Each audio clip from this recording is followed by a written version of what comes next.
बिस्मिल्लाहिर्रहमानिर्रहीम। अस्सलाम वालेकुम दोस्तों, उम्मीद करता हूँ आप बिल्कुल ठीक ठाक होंगे। दोस्तों आज है 26 दिसंबर सन 2022 और दिन है पीर का सोमवार का। दोस्तों आज की इस वीडियो में मैं आपके साथ 2 से 3 न्यूज़ शेयर कर रहा हूँ। सबसे जो पहली न्यूज़ है वो है मस्कत बल्दिया की तरफ से। मस्कत बल्दिया की तरफ से एक बयान जारी किया गया था और उस बयान के मुताबिक जो रोड के ऊपर जो पार्किंग वगैरह में लावारिस गाड़ियाँ खड़ी होती हैं, यानी जिनको काफ़ी अरसा गुजर चुका होता है, तो उनको उठाया जा रहा है, सफाई की जा रही है और उन मालकान के ख़िलाफ़ जो कानूनी कार्रवाई है वो भी की जाएगी। और इसके साथ ही सीब के इलाके में मस्कत बल्दिया की तरफ से तफ्तीश वगैरह भी जारी है, जो चेकिंग की गई कुछ दुकानों के हवाले से, कुछ इसी तरह के दूसरे जो इदारे हैं उनमें।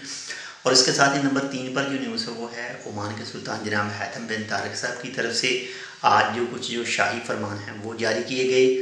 और इसके साथ ही जो ओमान की अम्बेसी है उसे सिंगापुर में खोलने के हवाले से भी आज शाही फरमान जारी किया गया है। और इसके साथ ही कल ओमान की मिनिस्ट्री की तरफ से एक न्यूज़ आई थी, उसमें मुकम्मल तफसील भी मौजूद थी कि जो सोशल मीडिया के ऊपर जो डिजिटल मार्केटिंग है, किसी भी तरह का जो इश्तिहार देते हैं तो उनके हवाले से रूल और रेगुलेशन बताए गए थे।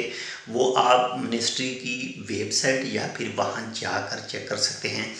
यानी जो कोई भी सेल वगैरह के लिए या फिर किसी भी तरह की चीज़ बेचने के लिए ऐसी चीज़ों के हवाले से वो रूल बनाए गए हैं। तो अगर आपका कोई भी कारोबार है और आप ऑनलाइन उसे सेल करते हैं अपनी वेबसाइट के ऊपर कुछ चीज़ों के बारे में, तो उस वेबसाइट के ऊपर कुछ भी चीज़ एडवर्टीज़मेंट करने से पहले आप मिनिस्ट्री की वेबसाइट या फिर मिनिस्ट्री के ऑफिस जाके मुकम्मल तफसील हासिल कर लें। अगर आप खिलाफ वर्जी करेंगे तो आपके ख़िलाफ़ जो है वो कार्रवाई की जाएगी। तो बाकी मज़ीद अगर आपके ज़हन में कोई सवाल हो तो आप वीडियो पर कर सकते हैं, इंशाल्लाह आपको उसकी जो तफसील है वो भी बताई जाएगी। तो मिलते हैं इंशाल्लाह आपसे दूसरी वीडियो के साथ, तब तक के लिए अल्लाह हाफ़िज़।